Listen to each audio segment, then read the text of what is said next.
Halo, jumpa lagi dengan Julius Eka. Hari ini kita akan belajar bagaimana melakukan setting hosting dan asumsinya kita sudah membeli hosting ini, ya. Saya tidak akan promosi saya beli di mana karena Anda bebas membeli dimanapun. Jadi, langkah pertama yang harus kita lakukan adalah setelah Anda punya hosting ini, ya. Nah, kita akan masuk menu si panelnya.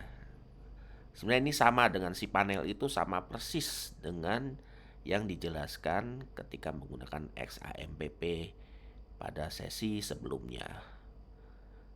Nah, kita login, biasanya setelah membayar dan mendaftar akan diberikan username dan password untuk kontrol panelnya. Nah, inilah penampakannya, ya. Jadi kalau untuk mengisi file itu nanti di file manager. Untuk konfigurasi database sama ya, pakai phpMyAdmin.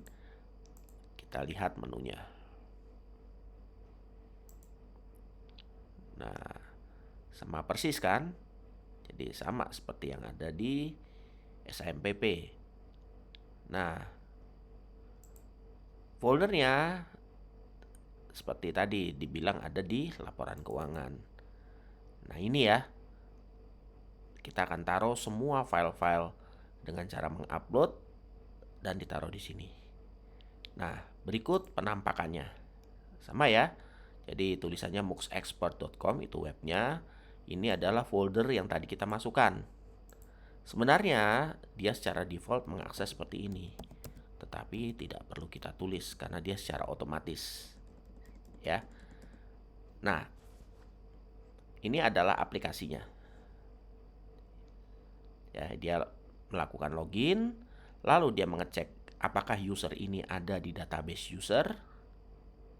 Ya. Nah, boleh saya perlihatkan seperti ini database-nya, ya. Nah, Anda bisa lihat. Nah, ini ada di user ya. Berarti dia akan mengakses segala yang ada di user ini. Ya, jadi ini sudah ada isinya. Nanti saya akan jelaskan dari nol sebelum ada isinya. Nah, oke ya. Nah, ini contoh. Saya masukkan, ya. Dia akan mengecek adakah nama Rudi. Ya. Nah, dia akan masuk ke beranda sebagai user. Nah, boleh kita cek di sini. Di username-nya ada yang namanya Rudi. Itu ada ya Rudi ya. Oke. Halo, selamat datang di sistem Oke kecerdasan ya. buatan.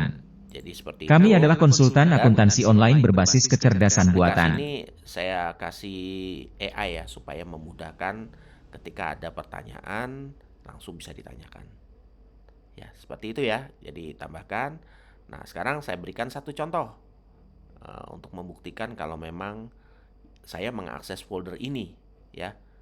Saya boleh kasih nama, misalnya namanya sama ya. Tadi kan saya bikin indeks juga ya. Jadi saya upload sama seperti tadi nih, ya. Mana tuh ada indeks PHP, ya.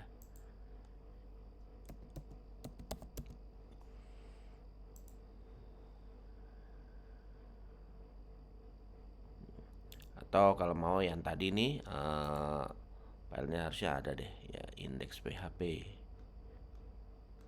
ya. Itu nggak apa-apa, saya buat aja ya. Lihat ya, saya namakan biar beda nih. Nih, ya. Sama ya langkahnya ya. Nah, ini saya perbesar fontnya, saya perbesar.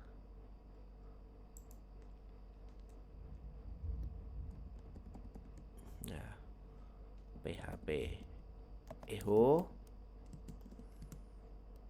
ini adalah langkah awal belajar PHP.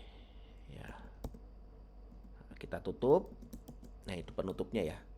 Oke, nah ini dia. Saya namakan, namanya saya taruh aja di download awal PHP ya. Awal titik PHP. Tuh ya, awal PHP. Nah, setelah masuk di awal PHP, nah tadi ini boleh saya akses, namanya jadi awal. Tuh ada ya awal PHP. Kita masukkan dia di dalam laporan keuangan. Nah, oke ya. Nah, kita coba nih. Betul tadi laporan keuangan, namanya awal PHP.